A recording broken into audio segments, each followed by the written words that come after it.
Hello everyone and welcome to pencil academy. So हमने last class के अंदर अपने एनआरटी के रिसेप्टर्स को कवर किया था। कवर इन द सेंस हमने ये देखा था कि उनका स्ट्रक्चर किस तरीके का होता है ना। देन हमने ये देखा था कि वो कौन से सेल्स के अंदर हमें देखने को मिलते हैं, ये चीज़ हमने देखी थी। कौन से टाइप्स के सिग्नल्स हैं जो कि एनआरटी के रिसेप्टर्स के साथ में बाइंड करके उनके थ्रू फिर सिग्नल्स का ट्रांसडक्शन करते हैं, वो सब चीज़ें हमने देख ली थी। देन हमने एक और चीज़ देखी थी कि कौन से ऐसे पाथवेज हैं जो कि ट्रांसड्यूस होते हैं with the help of NRT के रिसेप्टर्स। तो उसके अंदर कुछ नाम थे, अगर आप थोड़ा सा रिकॉल कर पाए तो एक मैंने आपको बताया था Ras MAP pathway, then PIP3 AKT kinase pathway, right.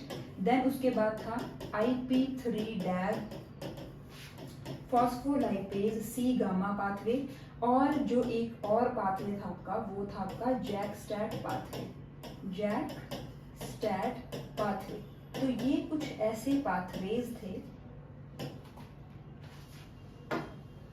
ठीक है। तो ये कुछ ऐसे पाथवेज थे जो कि रेगुलेट हो रहे थे with the help of your NRTK, ठीक है। These were the pathways which were getting transduced with the help of NRTK receptors, ठीक है। जैकस्टैट, रैसमैप, PIP3 AKT और PIP3 डैग। अब देखो इसके अंदर हमने RTK, जब हमने रिसेप्टर टायरोसिन काइनेज रिसेप्टर्स करे थे तो उसके अंदर हमने ये तीन पाथवेज जो है वो डिटेल में कर लिए हैं। हमने सिर्फ और सिर्फ जो डिस्कस नहीं किया था वो था आपका जैकस्टैट पाथवे, जिसको हम अपने एनआरटी के रिसेप्टर्स के अंदर कवर करेंगे, ठीक है जी। शुरू करें तो चलिए शुरू करते हैं विद योर जैकस्टैट पाथवे। तो हेडिंग डाल लीजिए जैकस्टैट पाथवे, जैकस्टैट पाथवे, ठीक है जी। अब देखो जैकस्टैट पाथवे को अगर अब हम कर रहे हैं तो इसमें सबसे पहले तो सेम चीज अगेन आप अपनी एक प्लाज्मा मेम्ब्रेन इस तरीके से ड्रॉ करेंगे। प्लाज्मा मेम्ब्रेन आप लोगों को पता है because it is a lipid bilayer, तो ये इस तरीके से प्रेजेंट होती है।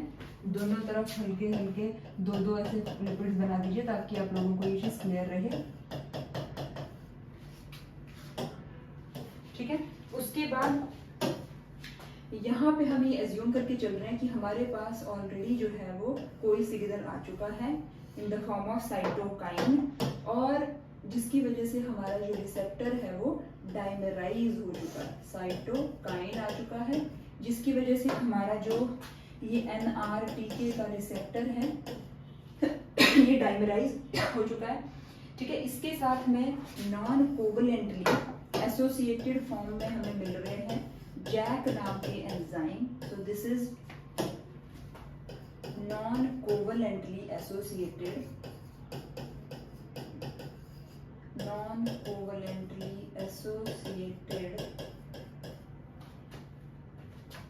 Janus kinase,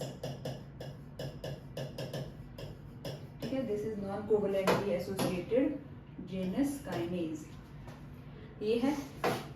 और जब साइटोकाइन आ चुका है, रिसेप्टर आपका डाइमराइज हो गया है, डाइमराइज होने के बाद में ये जो आपका जेनस काइनेज है इसकी हो जाती है ऑटोफॉस्फोराइलेशन। तो इस यहाँ पे कौन सा प्रोसेस होता है, ऑटोफॉस्फोराइलेशन का प्रोसेस होता है। ऑटोफॉस्फोराइलेशन का प्रोसेस जो है वो हमें यहाँ पर देखने को मिल जाता है। तो जब ये ऑटोफॉस्फोराइलेशन होगा उसके बाद, अभी यहाँ पे ऑटोफॉस्फोराइलेशन तो एंजाइम का हुआ है, अब ये एंजाइम खुद जब फॉस्फोराइलेट हो जाएगा उसके बाद ये अपने रिसेप्टर के ऊपर भी जो है वो फॉस्फेट अटैच करता है, और जब एक बार रिसेप्टर के साथ में फॉस्फेट अटैच हो गया तो फिर साइटोसोल के अंदर प्रोटीन्स को अपने साथ में बाउंड कराने की कैपेबिलिटी रखनी शुरू कर देता है, ठीक है। तो अब साइटोसोल के अंदर प्रेजेंट प्रोटीन, ये स्टैट नाम की फैक्टर बोल लीजिए आप, प्रोटीन होगी जिसके ऊपर प्रेजेंट होगा उसका SH2 डोमेन, नाम क्या है इसका, ST80, this is the stat, ठीक है। अब ये आएगी और यहाँ पे आकर के बाइंड हो जाएगी विद द फॉस्फोराइलेटेड रिसेप्टर। अब जब ये यहाँ पर आकर के हो गई बाइंड, तब क्या हुआ, ये जो फॉस्फोराइलेटेड रिसेप्टर था, यानी कि आप बोल सकते हो जो जेनस काइनेज था जो कि फॉस्फोराइलेट हो चुका था, वो फॉस्फेट वापस ऐड करवा देता है किसके ऊपर, ये जो स्टैट है ना, इसके ऊपर भी ये फॉस्फेट को ऐड करवा देता है। अब जब एक बार फॉस्फेट अटैच हो गया स्टैट के ऊपर, तो क्या होता है ना कि ये जो स्टैट है, यहाँ आप लिख सकते हो, after the phosphorylation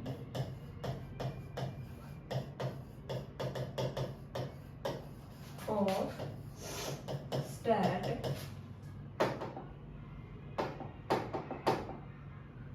after the phosphorylation of stat by Jack, which is Janus kinase, ठीक है, the stat detaches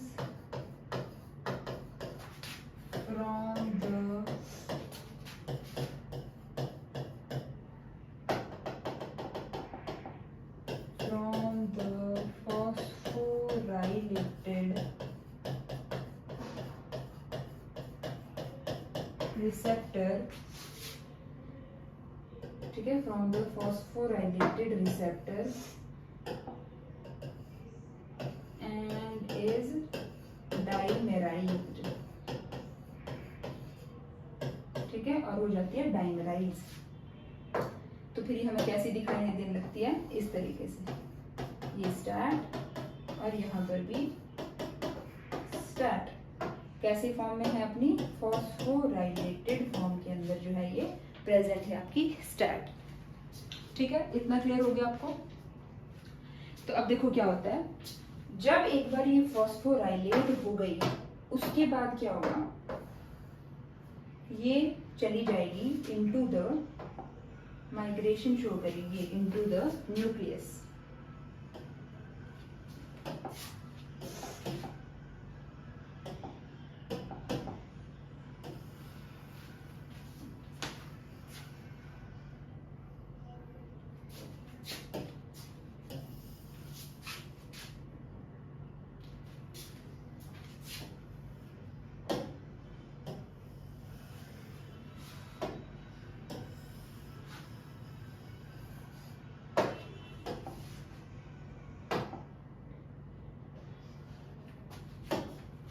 अब आप लोगों को पता है जो न्यूक्लियस होता है वो कैसा होता है, डबल मेम्ब्रेन बाउंड स्ट्रक्चर होता है, काम करते हैं।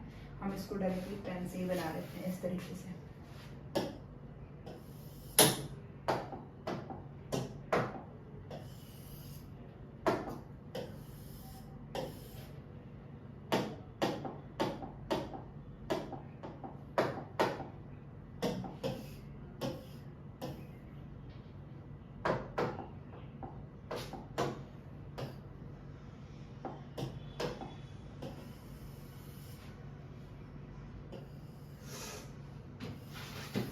इस तरीके से इसका कैसा है,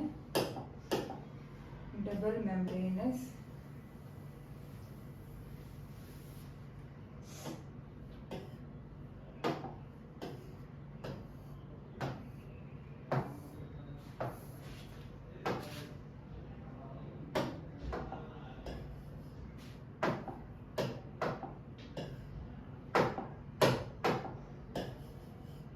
ये है इसका न्यूक्लियर पोर।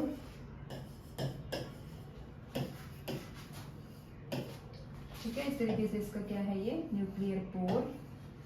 ठीक है, अब स्टैट जो है ये क्या करती है, माइग्रेट कर जाती है into the nucleus by this nuclear pore. और जब ये माइग्रेट करती है तो नेचुरली इसको न्यूक्लियस के अंदर जब गई है तो इसे क्या मिलेगा, वहां पे इसको मिलेगा डीएनए। और डीएनए के ऊपर जाकर के जो है ये स्टैट अपनी फॉस्फोराइलेटेड कंडीशन में जब होती है तो न्यूक्लियस के अंदर माइग्रेट करती है। न्यूक्लियस के अंदर माइग्रेट करने के बाद जो है डीएनए के ऊपर इस तरीके से जाकर के बैठ जाती है अपनी डाइमराइज्ड स्टेट में। This is STAT in its phosphorylated condition. और फिर क्या करवाती है, टारगेट जीन्स का करवा देती है expression. So here is the expression of target genes। ठीक ठीक है, यहाँ पे टारगेट जीन्स का क्या हो जाता है, एक्सप्रेशन। अब देखिए टारगेट जीन्स का एक्सप्रेशन मैंने यहाँ लिखा है, मैंने यहाँ पे कौन से जीन का एक्सप्रेशन हुआ है वो चीज़ स्पेसिफाई क्यों नहीं करी, तो देखिए उसका रीज़न ये है क्योंकि आप लोगों को देखो यहाँ पे एक चीज़ बताती हूँ, यहाँ पे जो साइटोकाइन्स बाइंड कर रहे हैं ना, ठीक है, तो ये जो साइटोकाइन्स यहाँ पे बाइंड कर रहे हैं ये डिफरेंट टाइप्स के होते हैं। अब डिपेंडिंग अपॉन कि which kind of cytokinin is coming in binding to your NRTK leading to the dimerisation of the receptor, ठीक है, the expression of the targeted genes will also depend upon the type of the cytokinin which is binding to its NRTK receptor। तो इसीलिए फिर हमने, क्योंकि यहाँ पे cytokinin कौन से टाइप का है वो स्पेसिफाई नहीं करा, तो इसी वजह से फिर हमने यहाँ पे कौन से जीन का एक्सप्रेशन हो रहा है वो भी चीज हमने यहाँ पे जो है वो स्पेसिफाई नहीं की। आप लोगों को ये चीज क्लियर हुई? इसी को आप देखिए अपने एक ही पेज के अंदर इस तरीके से आप देख सकते हो इसको, अगर आपको देखना है तो, ठीक है। बोलिए क्लियर है आपको ये पाथवे? इजी है, ज्यादा कुछ टफ है नहीं इसके अंदर, काफी इजी है ये और इम्पोर्टेंट भी है। आपको ध्यान इसके अंदर क्या रखना है कि जो आपका चैट है ना ये भी फॉस्फोराइलेट हो रहा है, ठीक है, ये फॉस्फोराइलेट हो रहा है किसकी हेल्प से, आपके जेनस काइनेज इसको फॉस्फोराइलेट कर रहा है, फॉस्फोराइलेट होने के बाद ये डाइमराइज हो रहा है, डाइमराइज होने के बाद न्यूक्लियस के अंदर जा रहा है, न्यूक्लियस के अंदर जाने के बाद जो है ये डीएनए के साथ बाइंड होकर के रिस्पेक्टिव जीन्स का एक्सप्रेशन करवा रहा है। सो दिस इज द न्यूक्लियस, ठीक है, दिस इज, आप यहाँ बोल सकते हो this is the nucleoplasm and this is the DNA, right, and this is your nuclear code, this is the nuclear code, right. तो ये हो गया आपका पूरा का पूरा जैक स्टैट पाथवे कवर। अब हम स्टार्ट करते हैं, this is the completion of JAK STAT pathway, ठीक है। तो मैंने आपको स्टार्टिंग में क्या क्या बताया था, जैक स्टैट पाथवे को ही हम कवर करने वाले थे, जो कि हमने कवर कर लिया है, ठीक है। रस map, PIP3 kinase, IP3 tag, ये हम ऑलरेडी आरटीके के अंदर कर लेते हैं और ये बिल्कुल सिमिलर तरीके से ही फंक्शन करते हैं एनआरटीके के केस में भी, ठीक है जी। अब चलिए चल पड़ते हैं हमारे नेक्स्ट टाइप के रिसेप्टर्स के ऊपर। रिसेप्टर्स का नाम है TGF बीटा रिसेप्टर। रिसेप्टर का क्या नाम है? TGF beta receptors.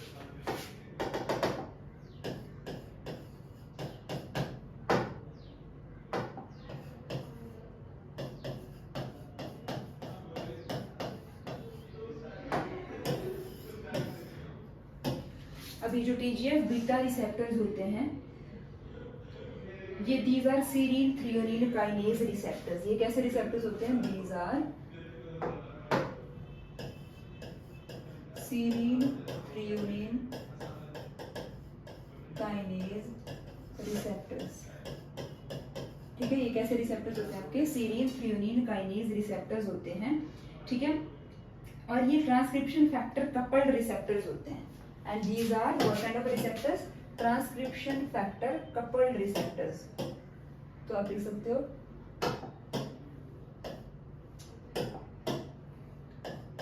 these are transcription factor coupled receptors। Serine threonine kinase receptors है, मतलब रिसेप्टर के अंदर जो है ना वो सीरीन थ्रियोनिन काइनेज एक्टिविटी होती है। नाउ अब लिख लीजिए signals which activate this receptors. So लिख लीजिए signals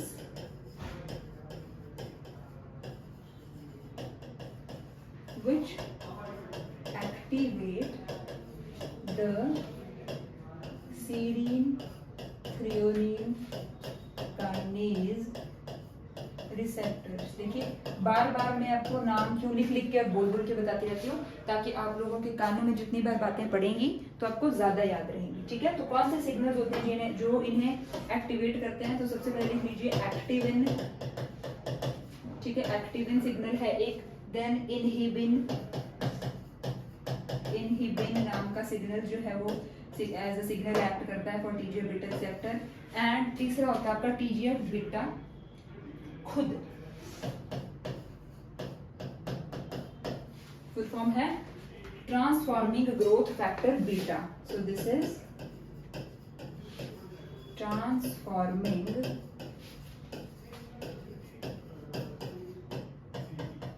growth factor beta. So क्या है ये टीजीएफ बीटा रिसेप्टर्स के बारे में थोड़ी सी इंफॉर्मेशन है। अब ये जो सीरीन थ्रियोनिन काइनेज रिसेप्टर्स या आप बोल लीजिए टीजीएफ बीटा रिसेप्टर्स होते हैं ना, ये होते किस टाइप के हैं, मतलब अगर हम इनके स्ट्रक्चर की बात करें, ठीक है, we talk about their structure, ठीक है, यहाँ लिख दीजिए structure of again serine threonine kinase receptors. तो किस टाइप का स्ट्रक्चर हमें इनका देखने को मिलता है, तो देखिए they are having the 2 polypeptide chains. इनकी ना 2 पॉलीपेप्टाइड चेन्स होती हैं जिनको बोला जाता है टाइप 1 एंड टाइप 2 पॉलीपेप्टाइड। तो इसके अंदर देखने को मिलती है हमें 2 types of polypeptide chains. They have the 2 types of polypeptide chain हमें इसके अंदर देखने को मिलती हैं। एक होती है आपकी टाइप 2 पॉलीपेप्टाइड चेन, ठीक है, एक होती है टाइप 2 पॉलीपेप्टाइड चेन और दूसरी होती है आपकी type 1 polypeptide chain, type 1 polypeptide chain. This is the type 1 polypeptide chain. तो 2 टाइप की पॉलीपेप्टाइड चेन्स जो है वो हमें देखने को मिलती हैं in case of your TGF beta receptors, ठीक है जी, ये चीज हो गई। तो अब अगर हम बात करें रोल कि इसका रोल किस चीज में है, ठीक है, कि what is the role of TGF beta receptors, तो आप लिख लीजिए आगे कि role of TGF beta receptors signalling, कि जो सिग्नलिंग टीजीएफ बीटा रिसेप्टर्स के थ्रू चलती है उसका क्या रोल रहता है, उस चीज के बारे में जान लीजिए।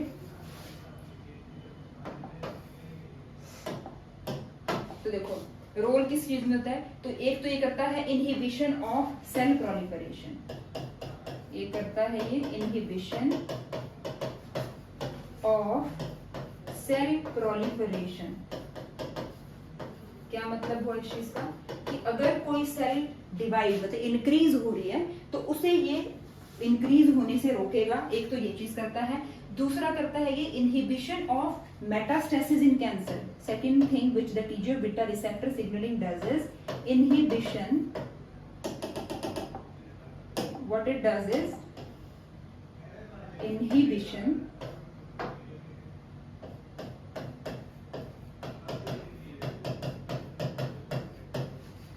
inhibition of metastasis in cancer।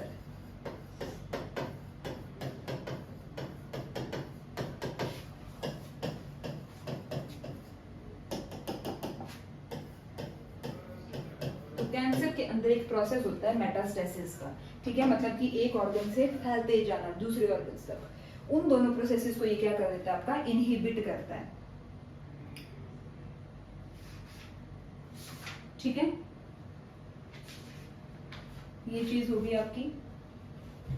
तो हमने क्या देखा टीजीएफ बीटा रिसेप्टर्स के बारे में, हमने क्या देखा, देखिए एक तो ये ट्रांसक्रिप्शन फैक्टर कपल्ड रिसेप्टर्स होते हैं, ठीक है, एक तो हमने ये चीज देख ली,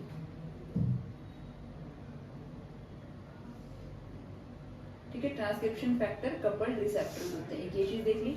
उसके बाद फिर हमने और क्या देखा कि सीरीन थ्रियोनिन काइनेज रिसेप्टर्स हैं, ठीक है, सिग्नल्स जो कि एक्टिवेट करते हैं इन रिसेप्टर्स को, उन सिग्नल्स के क्या क्या नाम है, एक्टिन, इनहिबिन और टीजीएफ बीटा का खुद का signal, that is transforming growth factor beta. Then हमने स्ट्रक्चर देख लिया कि किस टाइप का स्ट्रक्चर हमें देखने को मिलता है। तो देखिए 2 पॉलीपेप्टाइड चेन्स दिखती है हमें, टाइप 2 पॉलीपेप्टाइड और टाइप 1। देन रोल क्या होता है आपका इस सिग्नलिंग का, कि एक तो ये क्या करता है कि सेल्स की प्रोलिफरेशन को इनहिबिट करता है, ठीक है, और दूसरा रोल रहता है इसका कि कैंसर के अंदर जो एक मेटास्टेसिस की प्रॉपर्टी होती है उस चीज को भी ये क्या करता है, इनहिबिट करता है, ठीक है जी, ये चीज हो गई आपकी। तो अब हम बात कर लेते हैं इसकी सिग्नलिंग के बारे में कि किस तरीके से जो है इसकी सिग्नलिंग जो है वो चलती है।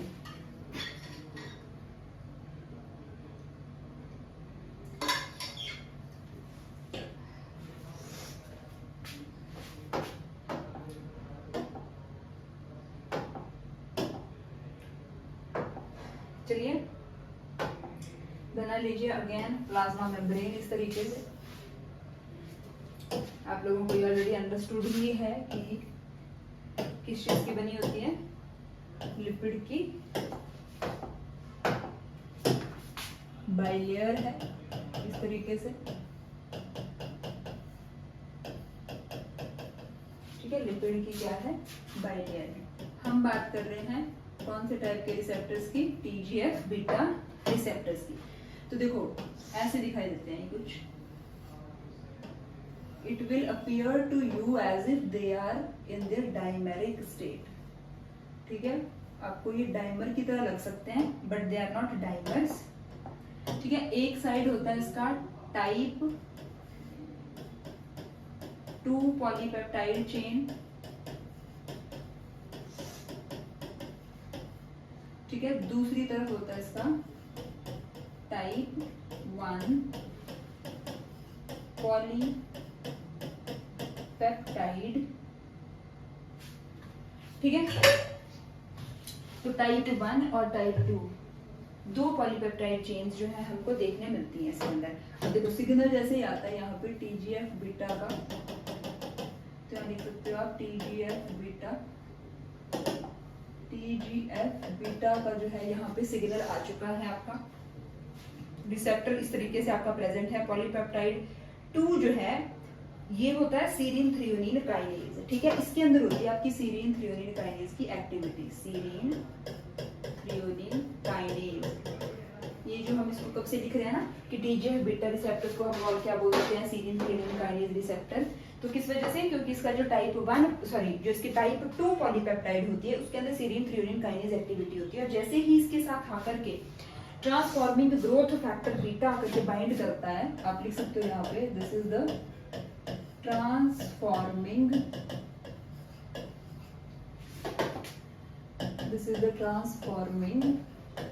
growth factor। जैसे ही आकर के इसके साथ में बाइंड हुआ तो यहाँ पे आकर के ये क्या करता है, टाइप 2 जो रिसेप्टर है ये टाइप 1 रिसेप्टर को कर देता है फॉस्फोराइलेट। तो आप लोगों ने ये चीज ध्यान रखनी है कि टाइप 2 रिसेप्टर पहले प्रेजेंट होता है, इसके अंदर सीरीन थ्रियोनिन काइनेज एक्टिविटी होती है। जैसे ही सिग्नल टाइप 2 पॉलीपेप्टाइड के साथ में आकर के बाइंड करता है, ये टाइप 2 यानी कि टाइप 2 जो है ये टाइप 1 रिसेप्टर को जो है यानी कि टाइप 1 पॉलीपेप्टाइड को जो है ये फॉस्फोराइलेट कर देता है। और जब एक बार टाइप 1 जो है आपका फॉस्फोराइलेट हो गया तो साइटोसोल के अंदर प्रेजेंट प्रोटीन जिसका नाम है SMAD, इसका नाम क्या है SMAD,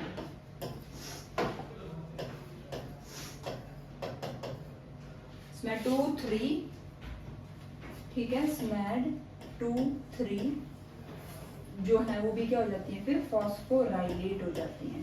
this is SMAD2/3 in its phosphorylated state. किसकी वजह से हुई, फॉस्फोराइलेटेड टाइप 2 पॉलीपेप्टाइड की वजह से। अब जब ये फॉस्फोराइलेट हो जाती है तो इसके साथ में फिर आकर के बाइंड होना स्टार्ट हो जाते हैं कौन, SMAD2/3 के साथ में फिर बाइंड होना स्टार्ट हो जाते हैं SMAD4 और SMAD5 भी, दैट इज SMAD4 and 5 भी। तो अभी एक कॉम्प्लेक्स बन गया, SMAD2, 3, 4, 5 का कॉम्प्लेक्स बन चुका है। अब ये जो फॉर्म्ड कॉम्प्लेक्स है ये क्या करता है, माइग्रेट करता है इनटू द न्यूक्लियस अगेन, किसकी हेल्प से, आपके न्यूक्लियर पोर की हेल्प से माइग्रेट करता है, ठीक है। यहां से आकर के ये माइग्रेट कर गया,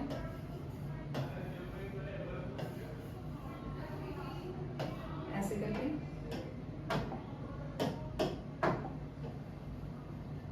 this is the nuclear pore. ये आपका क्या है, DNA है, this is what is your DNA, ठीक है। अब ये DNA है आकर के जो है वो अंदर माइग्रेट कर गया है, SMAD आकर के बैठ जाएगा DNA के ऊपर, SMAD2, 3, 4, 5 आकर के बैठ चुका है इसके ऊपर, ठीक है। अब जब बैठ गया तो फिर टारगेट जीन से एक्सप्रेशन करवाएगा। फाइनली क्या होगा, टारगेट जीन्स का एक्सप्रेशन।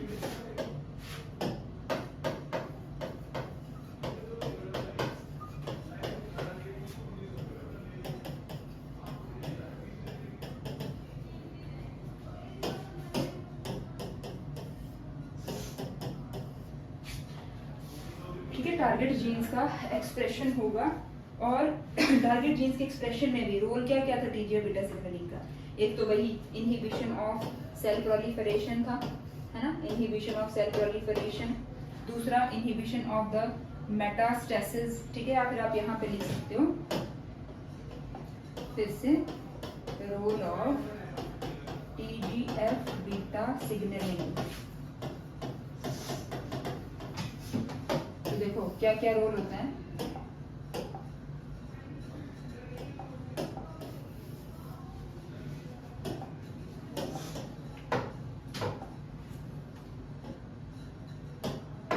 तो एक रोल तो आ जाता है कि इनहिबिशन ऑफ सेल प्रोलिफरेशन। ठीक है, सेल प्रोलिफरेशन का इनहिबिशन होता है। Then inhibition of metastasis in cancer. क्या होता है? Inhibition of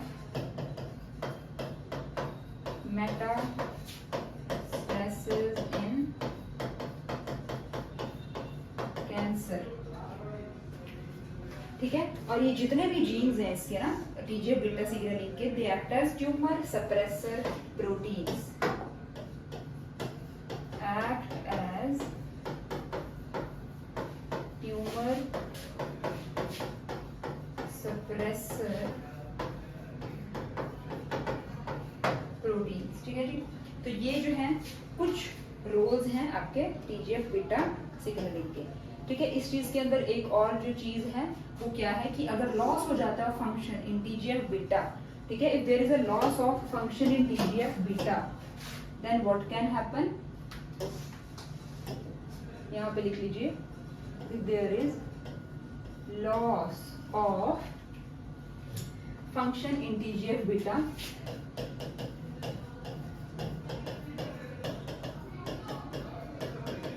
then it can lead to cancer।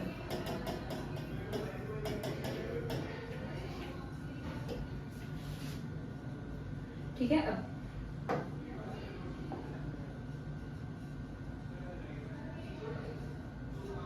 तो देखो इसका क्या मतलब हुआ कि क्योंकि ये वाली सिग्नलिंग जो थी, जो टीजीएफ बीटा जो रिसेप्टर्स थे आपके, उनका रोल जो था, मतलब कि वो किस चीज में रोल प्ले कर रहे थे कि सेल को प्रोलिफरेट नहीं होने दे रहे थे। एक चीज तो है ना, जब वो सेल को प्रोलिफरेट होने से रोक रहे हैं तो इसका मतलब है कि वो एक तरीके से कैंसर को प्रोलिफरेट होने से रोक रहे हैं। क्योंकि कैंसर में भी क्या होता है, सेल की जो है वो बहुत ही ज्यादा मतलब कि अनरेगुलेटेड हमें प्रोलिफरेशन जो है वो देखने को मिलती है।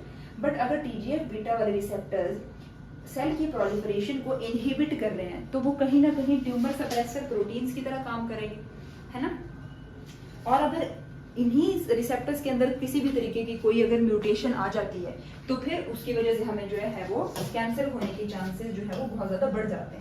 ये बिल्कुल ऑपोजिट है किसके? अगर आप लोगों को याद हो, हमने रिसेप्टर टायरोसिन काइनेज के अंदर जब आरटीके पाथ को रैस मैप काइनेज पाथवे को डिस्कस किया था तो उसके अंदर मैंने आपको क्या बताया था कि आपके जो जितने भी जीन्स हैं इस पाथवे से रिलेटेड वो फंक्शन करते हैं एज प्रोटो ऑन्कोजीन्स, क्योंकि वो सेल की प्रोलिफरेशन में हेल्प कर रहे थे, है ना, और वो प्रोटो ऑन्कोजीन्स की तरह काम कर रहे थे।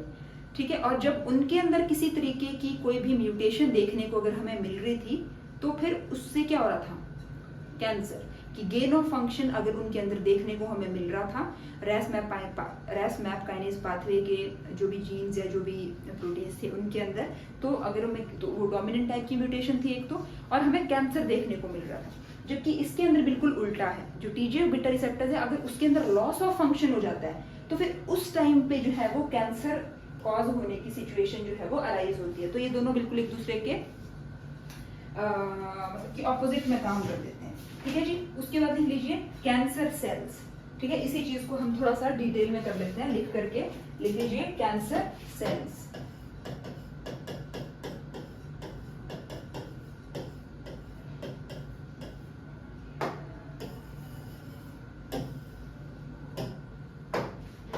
कैंसर सेल अगर आपने लिखा है तो if loss of function, if loss of function, जो कि किस टाइप की म्यूटेशन है, रिसेसिव म्यूटेशन,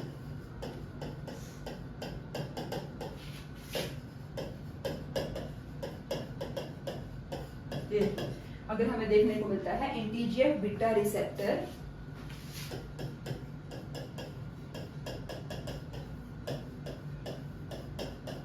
या फिर हमें देखने को मिलता है इन द SMAD प्रोटीन, ठीक है, चाहे TGF बीटा रिसेप्टर में देखने को मिलता है, चाहे SMAD प्रोटीन देखने को मिलता है। SMAD प्रोटीन कौन से, वही जो भी इसके अंदर काम में आ रहे हैं। तो हमें क्या फेस करना पड़ सकता है, एक बड़ी ही भयानक भयावह बीमारी से जूझना पड़ सकता है जिसका नाम है कैंसर, ठीक है जी। और TGF बीटा जो रिसेप्टर्स हैं, एक और लाइन लिख लीजिए, जो TGF बीटा आपके रिसेप्टर्स हैं, TGF बीटा रिसेप्टर्स जो हैं, they are the examples of tumour suppressor proteins, they are the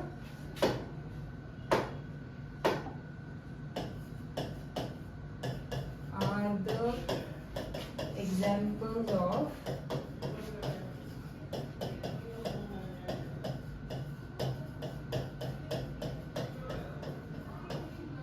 tumour suppressor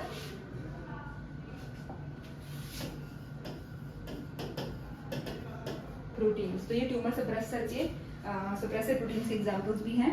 और अगर किसी भी तरीके का कोई भी लॉस ऑफ फंक्शन हो जाए ट्यूमर सप्रेसर प्रोटीन्स में, तो फिर there occurs the cancer.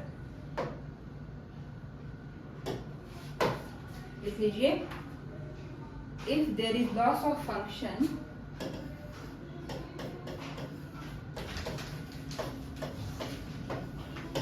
if there is loss of function in tumor suppressor proteins,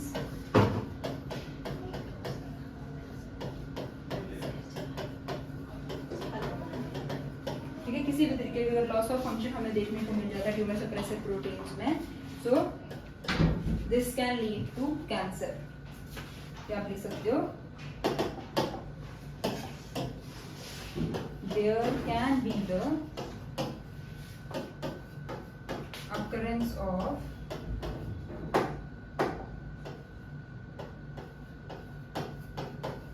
cancer। ये एक ही बात है, बस बात को घुमा फिरा के लिखा गया है और बोला गया है।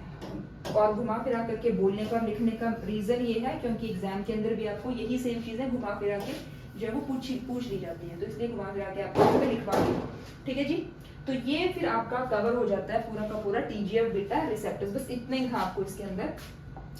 रिवाइज कर लेते हैं। तो हमने स्टार्ट किया था NRT के रिसेप्टर्स से रिलेटेड जैक-स्टैट पाथवे से, ठीक है। इसके अंदर सबसे पहले क्या हो रहा था, साइटोकाइंस आ रहे थे, रिसेप्टर को डाइमराइज कर रहे थे, और फिर जो रिसेप्टर नॉन कोवलेंटली एसोसिएटेड था, सॉरी, जो एंजाइम नॉन कोवलेंटली एसोसिएटेड था आपके किसके साथ में, रिसेप्टर के साथ में, उसकी हो रही थी ऑटोफॉस्फोराइलेशन, और फिर वो ऑटोफॉस्फोराइलेट होकर के आपके रिसेप्टर को भी फॉस्फोराइलेट करवा रहा था।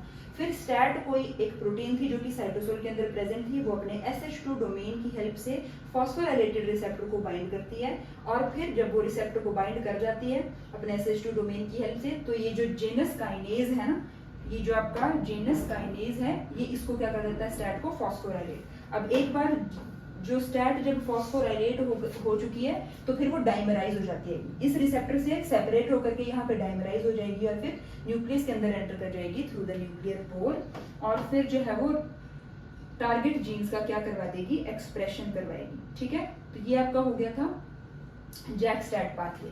फिर जैक-स्टैट पाथवे के बाद हमने एक अलग टाइप के रिसेप्टर्स किए, रिसेप्टर्स का नाम था TGF beta receptors. TGF beta receptors के अंदर हमने क्या देखा, इनके अंदर एक तो सीरिन थ्रियोनिन काइनेज रिसेप्टर भी इनको बोला जाता है, ठीक है। और जो सिग्नलिंग एक्टिवेट करते हैं कौन कौन से होते हैं, एक्टिविन, इनहिबिन और TGF बीटा खुद, यानी कि ट्रांसफॉर्मिंग ग्रोथ फैक्टर बीटा। ठीक है। उसके बाद फिर इनका स्ट्रक्चर किस तरीके का होता है, तो टाइप 2 पॉलीपेप्टाइड चेन होती है और टाइप 1 पॉलीपेप्टाइड चेन होती है। Sometimes it may appear that the receptor is present in its dimeric state, but it is not in its dimeric state. It is the structure of the receptor itself. इसके दो polypeptide chains हमें देखने को मिलते हैं। पहले जो है वो टाइप 2 वाली पॉलीपेप्टाइड चेन होती है, दूसरी तरफ जो है वो फिर मतलब कि अगर मैं ऐसे खड़ी हूँ तो लेफ्ट साइड में हमें जो है वो टाइप 2 पॉलीपेप्टाइड देखने को मिलेगी और राइट साइड में जो है वो टाइप 1 पॉलीपेप्टाइड चेन देखने को मिलेगी। और जो टाइप 2 पॉलीपेप्टाइड चेन है, जब उसके साथ आकर के कोई सिग्नल बाइंड होता है तो फिर वो टाइप 1 को क्या करती है, फॉस्फोराइलेट करती है ना। ये चीज भी हमने देख ली थी। उसके बाद रोल क्या होता है TGF बीटा सिग्नलिंग का, तो एक तो सेल की प्रोलिफरेशन में रोल है, सेल की प्रोलिफरेशन की इनहिबिशन में, ठीक है, मतलब सेल को ये प्रोलिफरेट नहीं करने देती, उसको रोकती है। और कैंसर जैसे सेल्स में जो मेटास्टेसिस का फिनोमेना है उसे भी प्रिवेंट करती है। इसलिए ये जो जितने भी मॉलिक्यूल्स होते हैं TGF बीटा सिग्नलिंग के, they act as tumour suppressor genes, tumour suppressor genes, ठीक है। अरे यार ये ट्यूमर सप्रेसर जीन्स। उसके बाद फिर हम नेक्स्ट आ गए थे तो हमने पाथवे देखा था। पाथवे के अंदर वही देखो, TGF बीटा आ रहा था, सिग्नल बाइंड हुआ टाइप 2 पॉलीपेप्टाइड के साथ में, टाइप 2 ने टाइप 1 को, ये 2 है और ये 1 है, टाइप 1 को क्या कर दिया, फॉस्फोराइलेट। अब जब टाइप 1 फॉस्फोराइलेट हो गई, उसने SMAD2 और SMAD3 को फॉस्फोराइलेट किया है।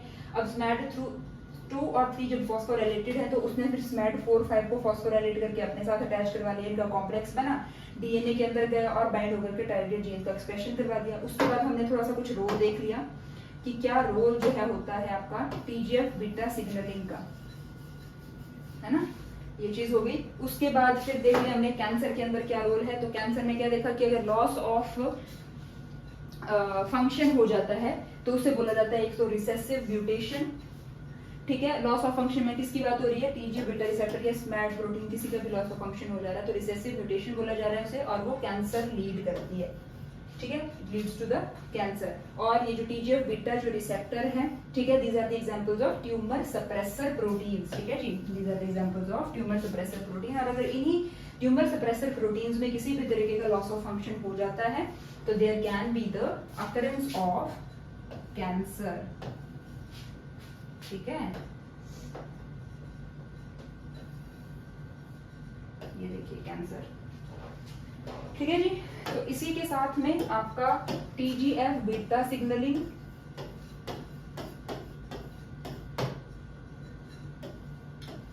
कंप्लीट होता है और साथ में आपका NRT के जो रिसेप्टर्स हैं उनसे रिलेटेड जो सिग्नलिंग थी आपकी जैक-स्टैट पाथवे वो भी कवर होता है।